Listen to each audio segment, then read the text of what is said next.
Elio Castroneves, he will get the green flag. He will be the early leader in front of Marco Andretti. Here comes the two-car Briscoe to the outside in one. Pretty good battle for the third spot. They go side by side, and they come off of turn number 2. Looks like everybody clean at the exit of 2. Elio in command for now off of 4. So we continue to watch the lead cars. Here comes Briscoe. Briscoe's going to challenge on the outside. He'll get past Marco Andretti, and the 67 of Joseph Newgarden will also go to 4th place on that lap. Yeah, that black and blue machine of Joseph Newgarden was awfully fast. He slipped into that 4th position, and the front 5 starts to check out just a little bit.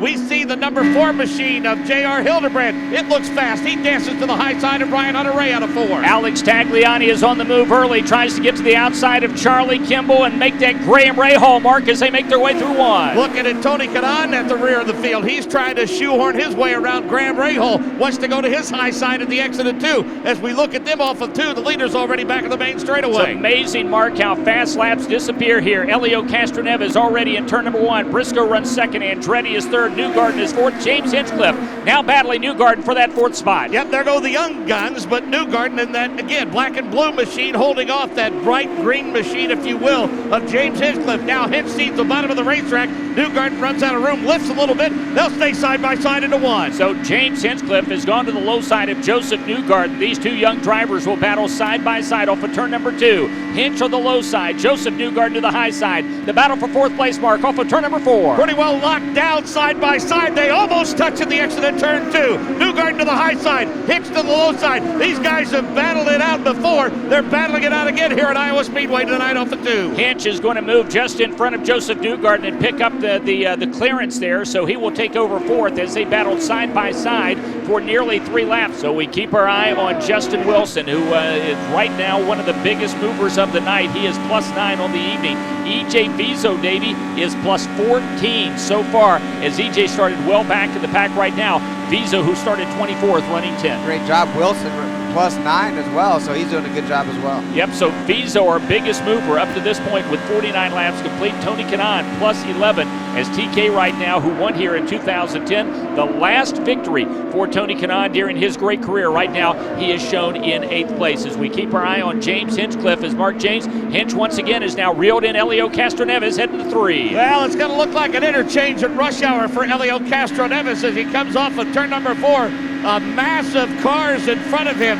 Barrichello, James Jakes, Ed Carpenter, the 15 of Sato. Hinchcliffe to the bottom side, grabs the lead in Iowa. So with 51 laps complete, James Hinchcliffe, Davey, boy, what a great move as he pulls up on Elio. Made it look easy in turn number 1. Well, that's a short track slide job right there. He smoked down the bottom, slid up in front of Elio, nice clean pass, and pulled it off. Now he's got to deal with Ed Carpenter in the lap traffic. So 52 laps are now being shown complete, 52 of the 250 that make up the Iowa Corn 250, and we've got a new leader. James Hinchcliffe is out in front, and we've got a problem in 2, Mark James. Couple of cars against the wall. One of them appears to be the 12 machine of Will Power, and the other one I think is the number 5 machine of EJ Vizo. They tangled at the apex of turn number 2. Wow. Power made contact with the outside retaining wall. He continues to roll.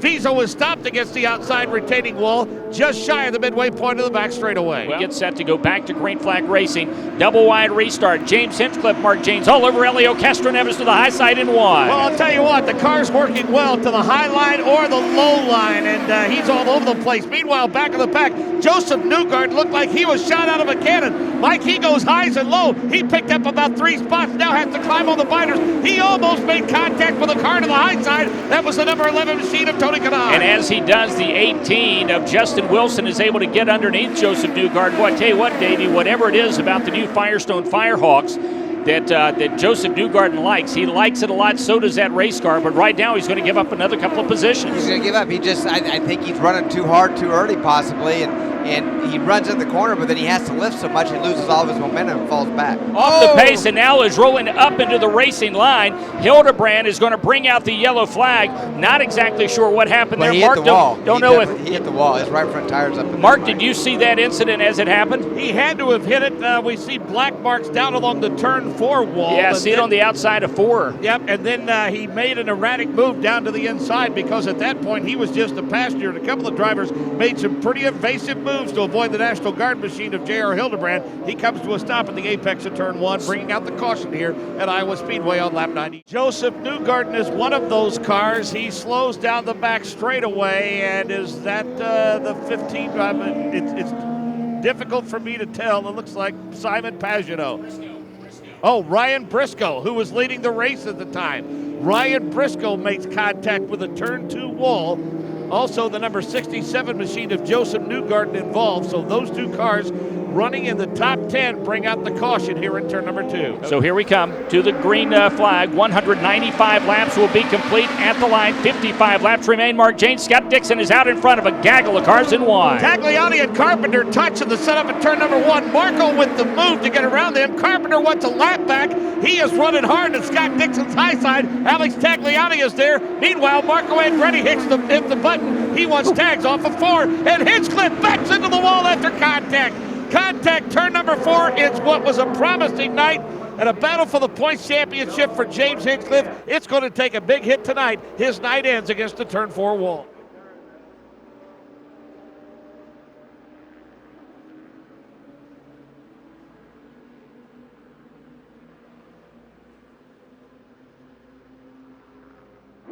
Scott Dixon sees that traffic coming. Ryan Hunter-Reay in his mirrors goes to the bottom side. Ryan Hunter-Reay wants to lead in Iowa. Ryan Hunter-Reay will go to the front with 237 complete. So on lap 238, Ryan Hunter-Reay will take the lead. And now as he does, he begins to pull away from Scott Dixon and Mark at the same time. Marco Andretti will go to the high side. He'll try to clear Scott Dixon across the line. Boy, Dixie didn't give Marco Andretti much room to the high side, but Marco took it anyway. Now can he catch his teammate? He lifts a little bit. Now climbs back into it. Clears James Jakes. Meanwhile, Ryan Hunter-Reay wants to work his way around Charlie Kimball. He has Simona Di Silvestro off of turn number 4. 248 laps complete at the line for the leader and Davey Hamilton. This one is going to end under caution here tonight after a furious sprint to the finish in this final stint. How about 2 in a row for Ryan Hunter-Reay? Wow. 2 tough racetracks, a flat 1 mile oval at Milwaukee, Mike, and then coming to this fast, super fast high bank 7/8 mile and being able to pull them both off. Andretti cars are on a roll right now. So coming to the line, Ryan Hunter-Reay and his teammate Marco Andretti running nose to tail. Mark Janes, they'll see the white flag. They'll make the final lap, a slow one, but it's going to be a fun one for these 2 guys. Well, those 2 kind of had a moment earlier in this race, and Marco said something on his radio about how Ryan Hunter-Reay was racing him. Be interesting to see if they chat about that maybe after the celebration. But again, back-to-back solid runs. Obviously, for Ryan Hunter-Reay, goes back-to-back wins. Marco with a nice run here tonight. Had a very fast race car. But Tony Kanaan, back-to-back podiums for KV Racing. Scott Dixon, 9th, and again, a great run by Simon Pagenaud, who's going to come home in 5th. Marco Andretti pulls up alongside his teammate and decides, hey, we're going to make a nice picture right here as we come across 1-2. Your race winner under caution. You'll see the twin checkers for the 2nd straight week, Ryan Hunter-Reay.